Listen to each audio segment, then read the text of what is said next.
kita bersatu dalam doa. Kami bersyukur Bapa bahwa kami adalah bagian dari orang-orang yang beruntung bisa dapat beribadah di hadapan-Mu, memanggil Engkau Bapa kami, padahal Engkau adalah Tuhan pencipta langit dan bumi. Engkau mengizinkan kami, Engkau memohon, meminta kepada kami bahwa kami memanggil-Mu Bapa. Kami tahu Engkau Bapa yang baik, Bapa yang bertanggung jawab. Maka apapun keadaan kami saat ini, kami percaya ketika kami mendengarkan firman-Mu, ada pertolongan yang dahsyat bagi kami. Ada kesembuhan buat setiap yang sakit. Firman-Mu berkuasa. Firman-Mu adalah api yang akan membakar musuh-musuh. Membakar roh jahat.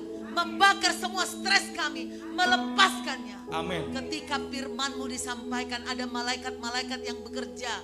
Melepaskan anak-anak Tuhan yang terikat. Dalam nama Yesus.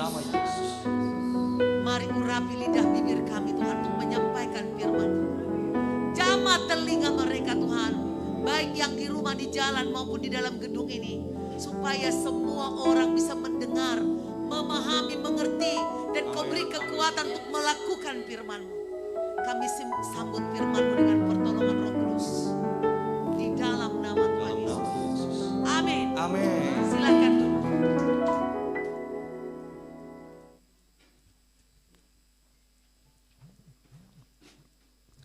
Saudaraku, hari ini tema yang akan kita bahas adalah sikap hati seorang pemenang. Apa sih pemenang?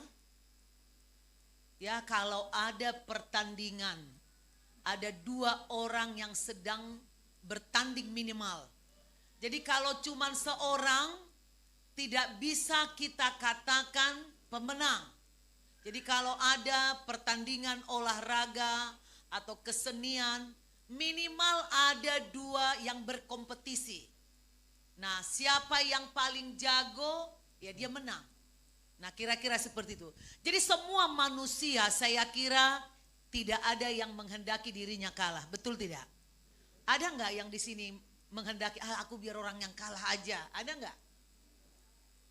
Orang yang bodoh aja ingin jadi juara. Seorang pemenang berarti dia melewati suatu proses, ya. Seorang atlet, saya tonton ya pernah di TV ya. Atlet-atlet Cina ketika kita lihat selalu memboyong banyak piala.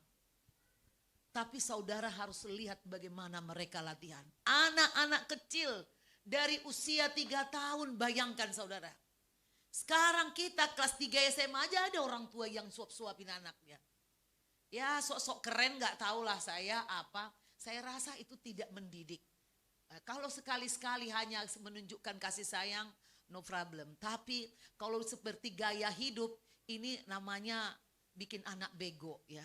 Tapi di sana kelas 3 SD sudah dimasukin asrama kalau mau jadi atlet hebat. Saya lihatlah mereka kakinya itu ditekuk tanpa ada belas kasihan loh. Apalagi kan di sana komunitas. Menang itu bukan hanya soal pertandingan. Menang atas sikap. Kalau saudara seorang yang memiliki sikap yang labil, sikap yang pemarah, itu butuh latihan saudaraku. Saya jujur, saya tadinya orang gak tahu saya itu sebenarnya pemarah ya waktu saya masih kecil di rumah saya. Tetapi sejujurnya saya memang mengelola kemarahan saya. Tapi saya kalau lama-lama terus menahan kemarahan itu makan daging, bisa sakit kita, stres kita.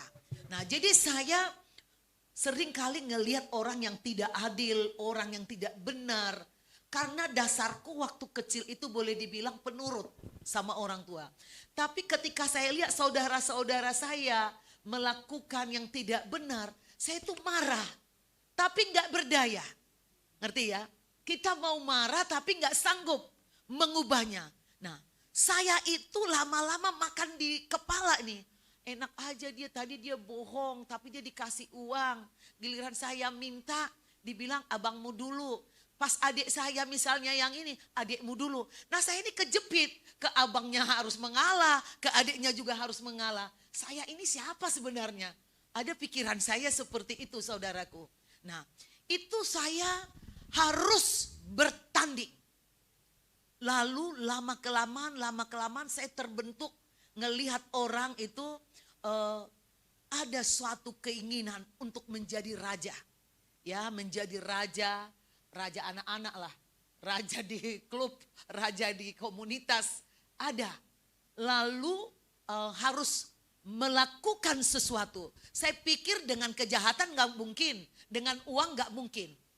Ada sesuatu di dalam diri saya agar saya bisa menjadi pemimpin. Amin. Apa? Saya harus baik. Nah itu untungnya saya positif. Satu-satunya milik yang bisa saya buat agar orang melihat saya, agar orang memperhatikan saya, agar orang ikut saya. Satu-satunya harus berbuat baik. Jadi ada proses. Amin saudaraku. Nah dari situ saya lihat gini. Orang pelit misalnya, dijauhi orang. Oh aku gak boleh pelit. Tapi aku juga egois, aku juga rakus, aku juga serakah, aku juga tukang makan. Ini kesadaranku sendiri dulu saudara. Oh ibu gembala rakus ya dulu ya. Iya rakus. Saudara gak rakus, gak ngaku. Semua orang rakus. Nah saya ini kalau makanan saudara zaman dulu ya masih. Keluargaku pedagang, sebenarnya gampang membeli makanan. Ya kalau belum puas jangan dibagi, jangan diminta. Itu saya nggak bakalan mengganggu orang tapi saya jangan diganggu. Nah ada saya prinsip itu. Tapi kalau kau mau berkenan disukai orang nggak boleh seperti ini. Kau jangan mengganggu orang tapi kau harus bisa diganggu. Amin. Amin. Kok kayaknya berat, nggak mau, nggak rela. Itu dia. Kau nggak akan memiliki pengaruh kalau kau tidak bisa memenangkan sifatmu. Nah sikap saya yang tadinya egois, rakus, pemarah, saya harus taklukkan. Saya harus taklukkan. Saya berlomba. Baru kita punya pengaruh. Ketika saya di sekolah, saya cukup pintar. Orang-orang mau minta dari saya, jujur, saya ingin pintar sendiri, saya ingin hebat sendiri, saya ingin disanjung sendiri. Tapi semua orang menjauhi saya untuk apa? Nah saya harus belajar menaklukkan diri. Tapi sedikit berakal gitu ya. Kasih contekan sampai nilai 7 maksimal. Kalau 8-9 milik saya gitu. Kira-kira seperti itu saudaraku. Kalau enggak kita ditolak. Nah kita harus memiliki keinginan untuk menang. Tapi ada menang dengan cara fasik, ada menang dengan cara benar. Nah saudaraku, apa alasannya kita harus menjadi pemenang? Pemenang dalam arti rohani, dia mengalahkan yang jahat. Amin saudaraku. Bukan mengalahkan teman, mengalahkan suamimu, mengalahkan istrimu, bukan mengalahkan mertuamu. Bukan itu tujuannya. Tetapi mengalahkan apa? Yang jahat. Amin. Nah coba dulu buka 1 Yohanes 4 ayat 7 sampai 11. 1 Yohanes 4 ayat 7 sampai 11. Yuk saya bacakan untuk kita semua. Tuhan adalah kasih. Saudara-saudaraku yang terkasih, yang kekasih, marilah kita saling mengasihi. Sebab kasih itu berasal dari Bapa, dari Yahweh. Dan setiap orang yang mengasihi lahir dari Yahweh dan mengenal Yahweh. Barang siapa tidak mengasihi, ia tidak mengenal Tuhan, tidak mengenal Bapa Yahweh. Sebab Tuhan adalah kasih. Perhatikan. Tuhan itu adalah kasih. Titik. Tuhan itu adalah kasih. Lu mau jahat, lu mau fasik, lu mau apa? Pokoknya Tuhan adalah kasih. Jadi tidak ada alasanmu untuk takut mendatangi Tuhan. Sekalipun kau penjahat. Oleh karena itu juga tidak ada hakmu untuk menghakimi orang jahat. Sebab jika engkau adalah anak Tuhan, engkau harus ya mengikuti Bapa, memiliki hati yang penuh kasih. Sudah dapat Dika? 1 Yohanes 4 ayat 9 sekarang. 1 Yohanes 4 ayat 9, dalam hal inilah kasih Tuhan dinyatakan di tengah-tengah kita, yaitu bahwa Tuhan telah mengutus anaknya yang tunggal ke dalam dunia supaya kita hidup olehnya. Sebentar. Kasih dari Bapa luar biasa. Dia mengutus anaknya yang tunggal. Ya. Mengutus anaknya yang tunggal. Coba, siapa kira-kira di sini orang tua yang waras? Ya. Mengutus anaknya untuk dijagal orang. Ini karena kasihnya, kan gila ini. Kasihnya seorang ayah. Aku mengasihi kamu ya Elisa. Aku utus anakku Abraham untuk dicincang demi menolong kamu. Pokoknya biar kau selamat. Kira-kira waras gak ini saya ini? Bayangkan Bapa Yahweh. Dia tahu untuk apa anaknya. Diutus untuk menyelamatkan orang berdosa. Dan penyelamatan ini harus mencurahkan darah. Bapa mana? Kira-kira yang mampu. Karena dia adalah kasih. Ingat itu. Kasih. Teruskan Dika. 10. Inilah kasih itu, bukan kita yang telah mengasihi Tuhan, tetapi Tuhan yang telah mengasihi kita dan yang telah mengutus anaknya sebagai pendamaian bagi dosa-dosa kita. Stop. Kasihnya dia mengutus anaknya untuk pendamaian. Berdamai dengan dia, anaknya sendiri korban. Ini maaf ya, seakan-akan pura-pura sebenarnya kira-kira seperti itu. Hanya karena kasihnya, cuman karena dia memiliki hukum, orang bersalah harus ditindak. Dia tahu manusia tidak mampu menyelesaikan masalahnya. Dia kasih anaknya. Udah, anakku inilah. Biar kau tahu hai manusia, yang kupirmankan, yang kuperintahkan adalah kebenaran dan hidup. Anakku pun kuberikan. Kira-kira seperti itu saudaraku. Maksud saya kepura-puraannya seakan-akan dia berpura-pura menghukum kita. Karena gini, saya misalnya anak saya masih kecil, Arahito misalnya, nanti 2 tahun. Pasti aku latih dia. Ambilin dulu minum mami sayang. Kalau kau sayang mama, ambil air minum. Bukan saya nggak bisa ambil air minum. Tapi saya ingin latih anak saya. Demikian Tuhan kepada kita. Dia memberi perintah jangan makan buah apapun yang di tengah-tengah taman. Semua boleh kau makan yang di pohon di taman ini. Tapi yang di tengah taman ini nggak boleh kau makan. Kita makan. Adam dan Hawa nenek moyang kita makan. Harus dihukum. Tapi dia tahu manusia ini nggak sanggup menanggung hukuman itu. Lalu diutus anaknya untuk menyelamatkan. Luar biasa, berikan kemuliaan pada Tuhan. Kasih yang dahsyat. Teruskan Dika. Ayat 11. Saudara-saudaraku yang kekasih, jikalau Tuhan sedemikian mengasihi kita, maka haruslah kita juga saling mengasihi. Ya, teruskan.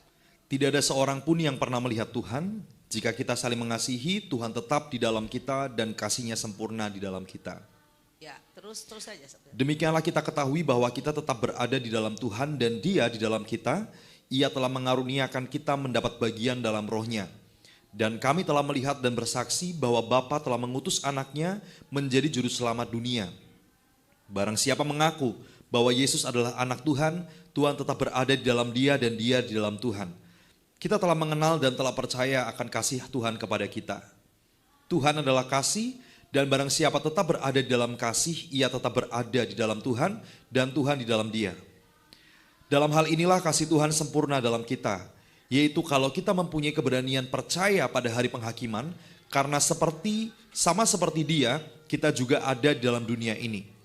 Di dalam kasih tidak ada ketakutan, kasih yang sempurna melenyapkan ketakutan, Sebab ketakutan mengandung mengandung hukuman, dan barang siapa takut ia tidak sempurna dalam kasih. Kita mengasihi karena Tuhan lebih dahulu mengasihi kita. Jikalau seorang berkata, aku mengasihi Tuhan, dan ia membenci saudaranya, maka ia adalah pendusta.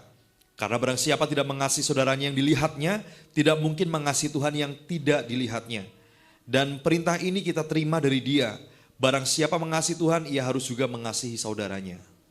Saudaraku, kita lihat orang yang memiliki ketakutan, takut mati, takut rugi, takut gak dihargai, takut didurhakai anak, takut ditinggal suami, takut ditinggal istri, pokoknya segala ketakutan itu adalah karena kasihmu tidak sempurna kepada Tuhan. Betul. Orang yang memberi hidupnya untuk mencintai Tuhan, tidak takut kehilangan nyawanya, biasanya orang ini akan memiliki iman percaya yang tinggi. Ketika saya dilatih Tuhan dengan banyak penderitaan, kesukaran hidup, saya tinggalkan keinginan-keinginan daging, kesenangan-kesenangan dunia. Jujur, saya banyak dicela orang. Tapi saya tidak takut. Ketika ada orang mati, sudah mati, gak tahu ada iman di hati saya membangkitkan. Saya panggil, saya teringat firman Tuhan, Elia membangkitkan orang mati. Saya katakan, Tuhan, rohmu masuk kepada orang ini. Aku panggil roh orang ini masuk kembali dan hidup. Hidup, saudara. Kejahatan mematikan iman. Amin. Membuat tertutup kepercayaanmu kepada Tuhan. Jadi saudaraku, kita untuk menjadi seorang pemenang harus memiliki proses. Kita harus melewati proses seperti seorang atlet tadi. Ketika mau diproses dan ada disiplin dalam kehidupannya, maka seorang atlet akan memiliki fisik yang baik. Betul nggak? Kalau nggak dilatih, saya ini sudah berumur ya. Kalau saya kebanyakan duduk karena melayani, kadang saya bisa dari jam 8 pagi sampai jam 12. Orang yang biasa ke rumah saya mesti lihat saya itu. Sampai kadang jam 12 belum pulang orang.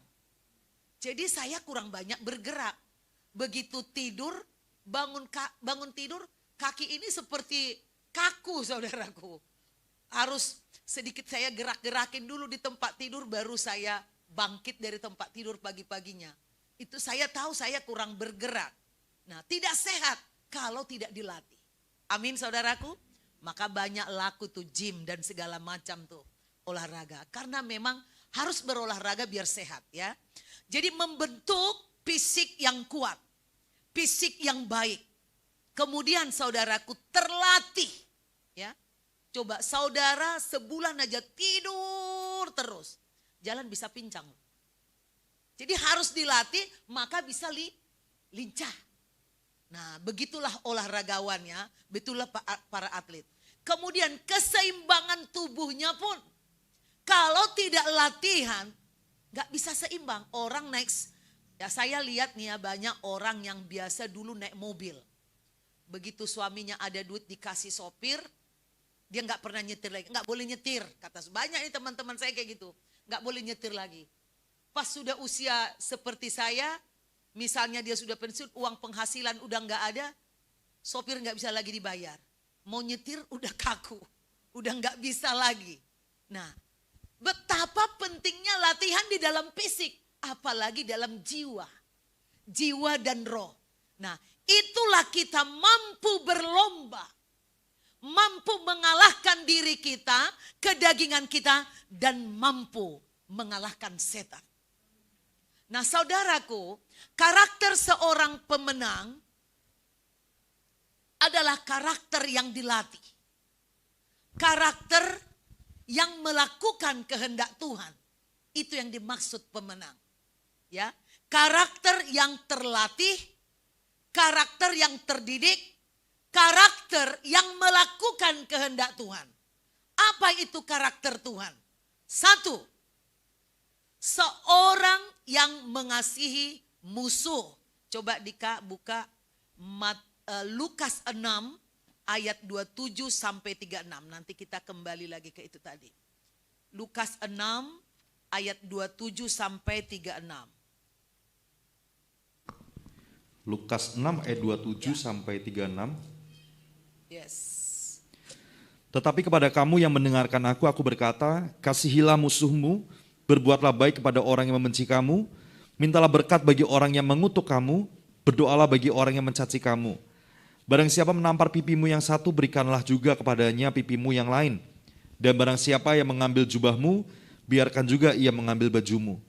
Berilah kepada setiap orang yang meminta kepadamu, dan janganlah meminta kembali kepada orang yang mengambil kepunyaanmu. Dan sebagaimana kamu kehendaki supaya orang perbuat kepadamu, perbuatlah juga demikian kepada mereka. Dan jikalau kamu mengasihi orang yang mengasihi kamu, apakah jasamu? Karena orang-orang berdosa pun mengasihi juga orang-orang yang mengasihi mereka. Sebab jikalau kamu berbuat baik kepada orang yang berbuat baik kepada kamu, apakah jasamu? Orang-orang berdosa pun berbuat demikian. Dan jikalau kamu meminjamkan sesuatu kepada orang karena kamu berharap akan menerima sesuatu daripadanya, apakah jasamu? Orang-orang berdosa pun meminjamkan kepada orang-orang berdosa supaya mereka menerima kembali sama banyak. Tetapi kamu, kasihilah musuhmu dan berbuatlah baik kepada mereka dan pinjamkanlah dengan tidak mengharapkan balasan. Maka upahmu akan besar dan kamu akan menjadi anak-anak Tuhan yang maha tinggi, sebab ia baik terhadap orang-orang yang tidak tahu berterima kasih dan terhadap orang-orang jahat. Hendaklah kamu murah hati, sama seperti Bapamu adalah murah hati. Ini saudaraku, sikap yang sangat spektakuler. Kasihi musuhmu, beri dia makan. Siapa kalian yang pernah benci kepada orang tapi malah ngasih uang, ngasih makan, atau suruh silakan masuk, nggak ada bila perlu, sampai di tanah merah nanti kita ketemu. Itu banyak orang bersumpah seperti itu. Saya kasih tahu, ini karakter seorang pemenang. Kedua, Amsal 29 ayat 25. Tolong Bapak Dika. Amsal 29 ayat 25. Amsal 29 ayat 25. Takut kepada orang mendatangkan jerat, tetapi siapa percaya kepada Tuhan dilindungi. Seorang yang percaya kepada Tuhan dilindungi. Kita ingat kisah daripada Sadrak, Mesak, dan Abednego, sahabat-sahabat dari Daniel. Ketika mereka dipitnah teman-temannya, bangsa lain yang benci kepada bangsa Yahudi. Lalu mereka dipitnah karena mereka didapati tidak mau menyembah patung. Raja Nebukadnezar menyuruh untuk melemparkan mereka ke dalam pembakaran api yang berlipat-lipat. Yang menjatuhkan aja, yang mengantar mereka aja mati terbakar. Tetapi ketika dilihat Raja Nebukadnezar di dalam api itu, lubang api itu, kok tadinya 3 dibuang, kok jadi ada 4. Berjalan-jalan di atas api itu tanpa terbakar, tanpa ada bau hangus satu rambut. Ini karena percaya. Seorang pemenang memiliki karakter percaya kepada Tuhan walaupun ada ancaman. Walaupun kita misalnya mau bersaing dengan orang secara perusahaan, kita kecil, gak punya apa-apa, gak punya koleha, gak punya backing, mau melamar kerja. Saya alami loh itu saudaraku. Mau melamar kerja, gak ada backing, orang yang percaya. Nah, orang percaya mengalahkan apa? Kemalasannya. Sementara saya lihat tidur nyenyak. Saya intip-intip. Tadinya saya mau menyembunyikan, tapi tidak tahan. Saya ingin teriak mencurahkan penderitaan saya kepada Tuhan. Ini orang percaya. Jadi kalau kau mengatakan percaya terus ada masalahmu, kau cuman cengeng, cuman harap-harapin gembala untuk mendoakan. Kau nggak percaya itu. Kau harus mengambil tindakan. Sangkali keinginanmu untuk tidur nyenyak, bangun tengah malam. Atur waktumu, jangan kebanyakan nonton sinetron, nonton detikcom. Gak ada waktumu untuk berdoa. Saudaraku, karakter seorang pemenang adalah percaya kepada Tuhan. Kalau kau gak percaya kepada Tuhan, kau akan ngelihat dirimu siapa? Kecil, gak ada apa-apanya. Di atas langit masih ada langit. Kau merasa dirimu kuat, ada yang lebih kuat. Kau merasa dirimu kaya, ada yang lebih kaya. Kau merasa dirimu cantik, ada yang lebih cantik. Amin. Tapi kalau kau percaya kepada Tuhan, kau nggak peduli kiri kananmu siapa. Tapi kau melihat Tuhan, dia sanggup. Paling hanya kita katakan, kalau dia mau, kalau Tuhan mau, saya naik, pasti naik. Amin. Berikan kemuliaan pada Tuhan. Karakter ketiga, rendah hati. Coba 1 Petrus 5 ayat 5.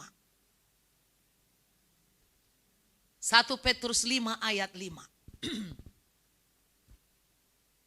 1 Petrus 5 ayat yang kelima.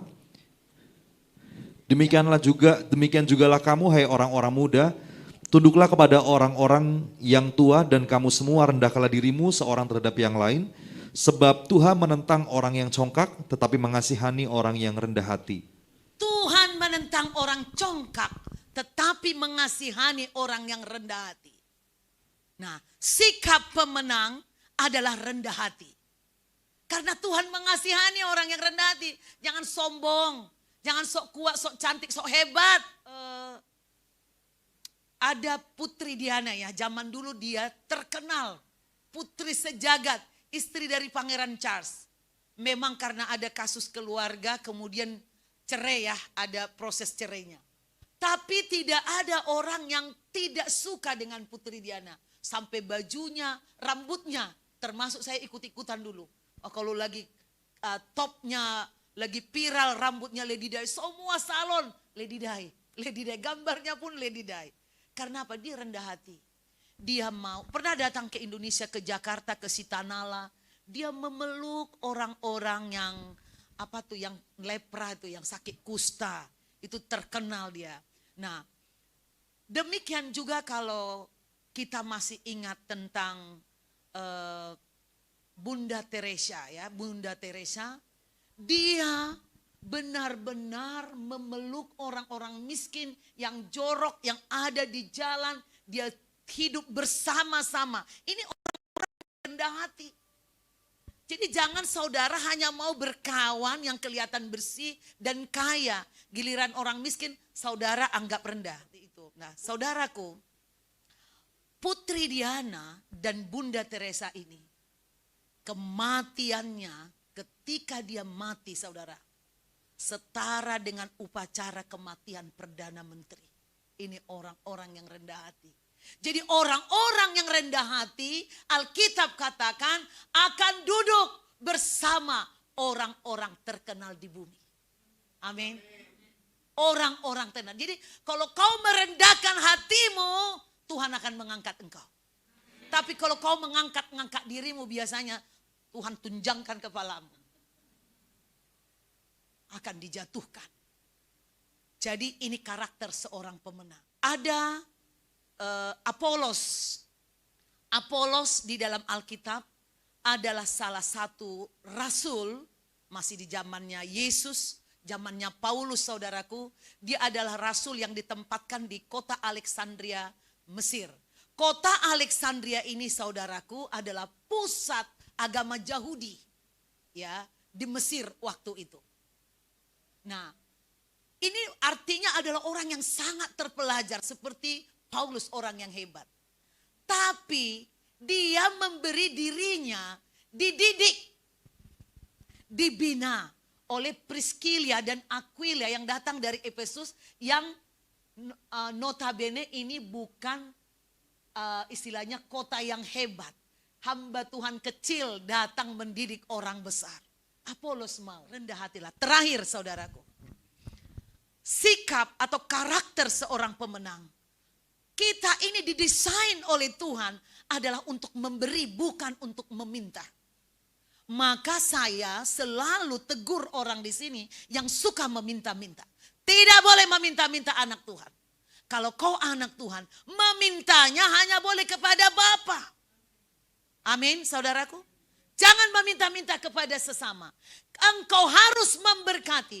Kita didesain untuk menjadi berkat. Jadi harus memberkati orang lain. Bukan meminta berkat. Jangan lupa ya, berkati aku ya, berkati aku. Susi, kamu mas muda banyak, kok kau gak berkati aku? Misalnya seperti itu, tidak bisa. Tapi kepada Tuhan, kau minta apa saja. Jadi banyak terbalik. Saya itu nggak malu saudara minta kepada Tuhan. Coba, saya orang kampung, nggak punya pendidikan. Saya bilang sama Tuhan, dulu saya suka membeli sepatu berwarna-warni.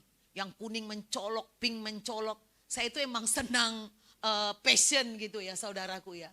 Lalu orang bilang gini, "Heh Debbie, sepatumu kok keren-keren amat, berganti-ganti sesuai dengan bajumu." Oh, ini baru sepatu, nanti juga mobilku akan sesuai dengan sepatuku. Saya katakan seperti itu saudaraku. Nah, lalu habis itu saya terintimidasi. Aduh, terlalu sombong kau bilang seperti itu. Lalu saya berlutut kepada Tuhan. Tuhan ampuni saya mengucapkan kata-kata seperti itu. Tuhan bicara di hatiku. Kalau engkau meminta kepada aku, akan kuberi. Mintalah. Sejak dari itu saya mengatakan, kalau berdoa saya, kayak gak ada kuanggap dunia di rumah saya. Siapapun gak peduli saya. Saya katakan, Tuhan aku percaya aku akan menjadi orang kaya Tuhan. Saya akan tinggal di Pondok Indah Tuhan. Padahal untuk ngontrak aja susah minta ampun waktu itu. Saya gak punya uang.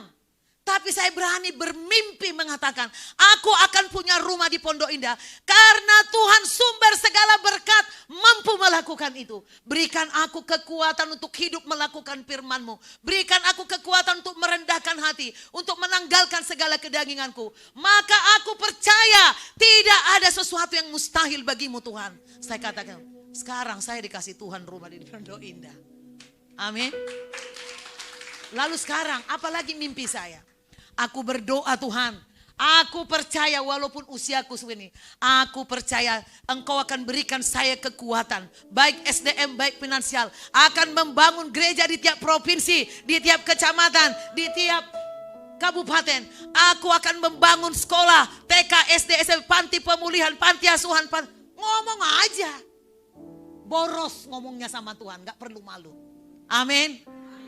Ini banyak yang malu, minder sama Tuhan. Tapi dirinya rakus sama manusia. Ini yang gak boleh. Sama manusia, biarpun hidupmu sedang tertekan, sedang sulit, sedang sukar. Kau harus punya harga diri sebagai anak kerajaan surga. Jangan mempermalukan Tuhan. Amin. Nah, jadi berkat. Jangan jadi batu sandungan. Nah, ini kita didesain Tuhan. 4 karakter. Ingat apa? Mengasihi musuh. Dalam mengasihi musuh yang langkah paling utama apa? Mendoakan. Paling mudah, gratis. Gak ada alasan untuk tidak bisa mengampuni. Ya.